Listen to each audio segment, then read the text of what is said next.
YouTube on చేస్తే పాత వాళ్ళు ప్రభుత్వంతో మాట్లాడాలనుకుంటున్నాడేమో. ఆయన ఎప్పుడు ఎలాగైనా ఒక వ్యక్తితో మాట్లాడగలరు.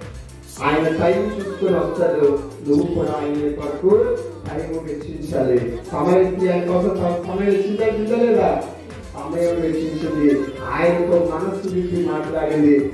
ఆయనలో ఏ లోపము లేని సత్పురుషుడని ఆయన గురించి తెలుసుకుంది. ఆయన ప్రవర్తన తెలుసుకుంది. ఆయన జీవ జన్మలను ఇవ్వగలని తెలుసుకుంది. ఈవేళ నీవు నేను కూడా యేసయ్య జీవ జన్మలని, ఆయన సత్పురుషుడని, ఆయన యాకోబు కంటే, అబ్రహాము కంటే, ఇస్సాకు కంటే, యేసేపు కంటే కూడా గొప్పవాడని, ఆయన మన హృదయములను చదవగలడని, ఆయన మన ముఖములను చదవగలడని, మన యొక్క